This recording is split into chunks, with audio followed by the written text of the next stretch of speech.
In this video, we're going to take a look at two of Hornady's offerings in the popular 6.5 PRC. Walk down any mass merchandiser's ammo aisle and you're likely to be familiar with the black box, which is Hornady's hunting ammunition in their Precision Hunter line, and the white box, which Hornady has marketed under their match grade ammunition, which naturally you would see out on the shooting range or the target range. The question we want to ask today is there so much difference between the two different ammunitions that if I showed up in hunting camp with a white box, should I be kicked out of camp, or is it perfectly acceptable to shoot game with match grade bullets because theoretically they're more accurate than the hunting grade bullets? We shall see. So we did a couple of different things. First, we looked at the physical difference between the two bullets.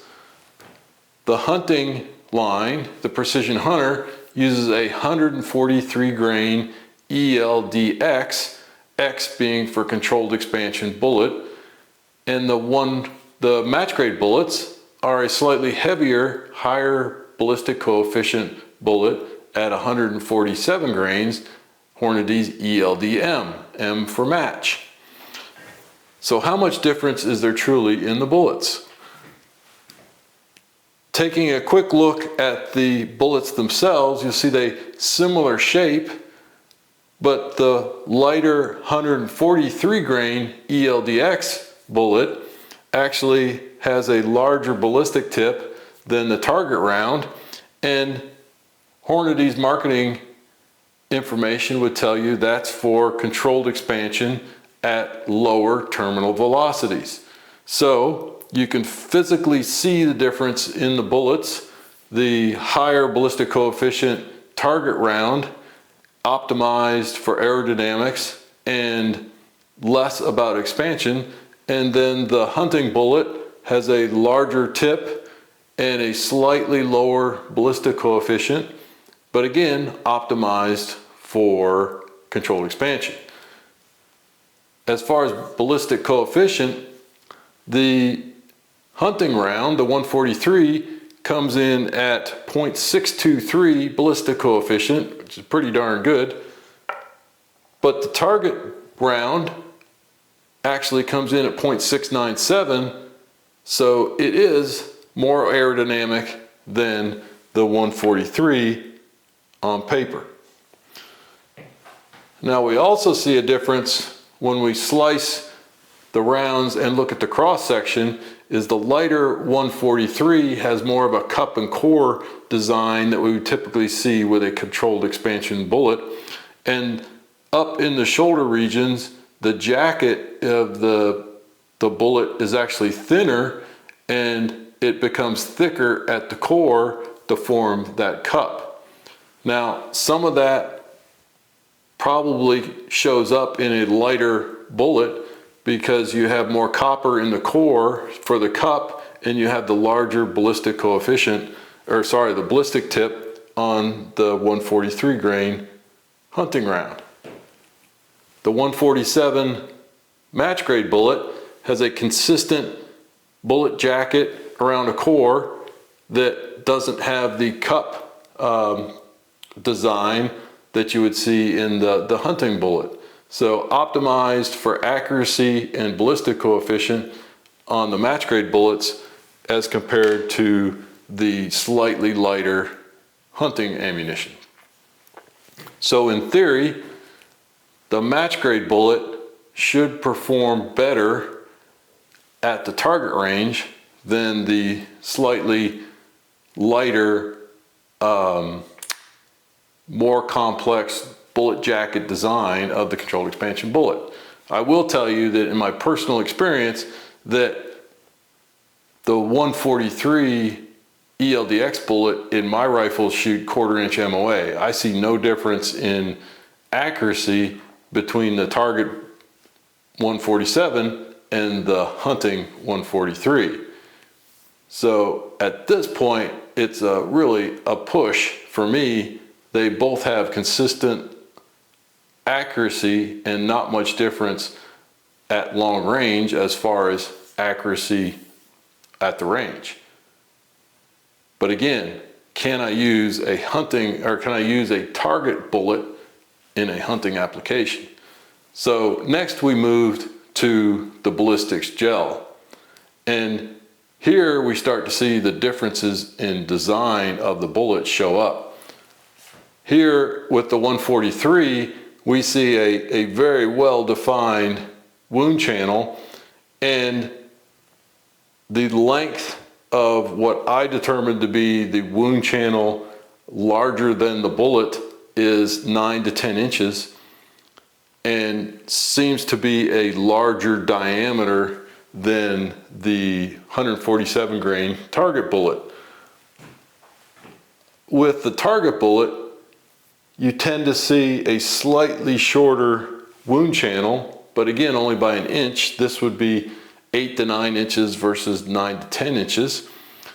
And the diameter is visually slightly smaller, and about 2/3 of the way through the ballistics gel, we start to see fragmentation of the round, which would be consistent with target bullets that are not optimized for controlled expansion. However, I will tell you that I thought I was going to see more difference in the ballistic gel between the controlled expansion bullet and the target bullet. Now, penetration. In the video of the actual shots, you will see that we put 2 water jugs behind the ballistic gel to capture the bullet, or catch the bullet. And in both cases, with the 143 and the 147, penetration was almost identical. Both rounds went clear through the ballistic gel, passed through on the first water jug, and were captured in the second water jug.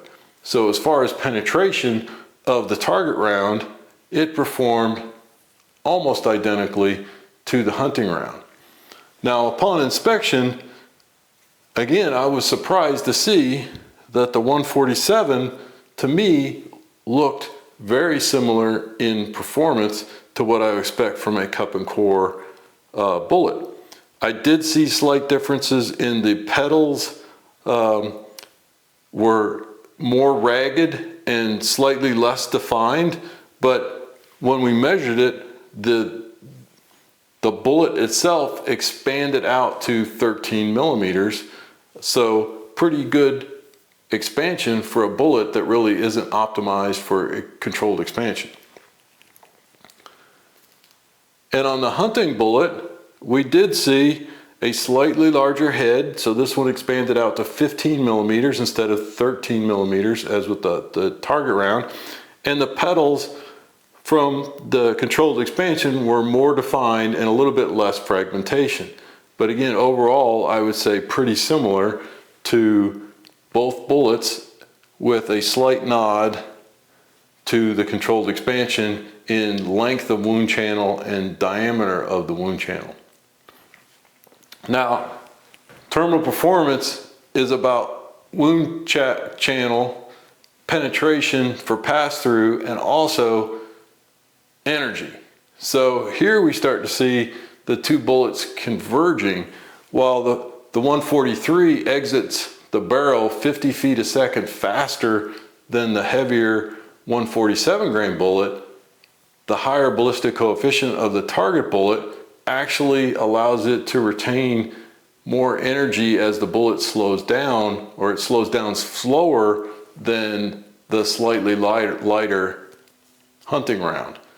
And at 150 yards, where we shot both of these ballistic gel blocks, the energy actually gets larger for the heavier target round. And the speed difference between the two is cut in half to 25 feet a second. So the lighter hunting round, because it is still going faster, will generate 2,400 foot-pounds of energy into the ballistics gel at 150 yards. And then The slightly heavier bullet actually deposits more energy at 2,411 foot-pounds of energy because it's slowing down slower than the hunting round.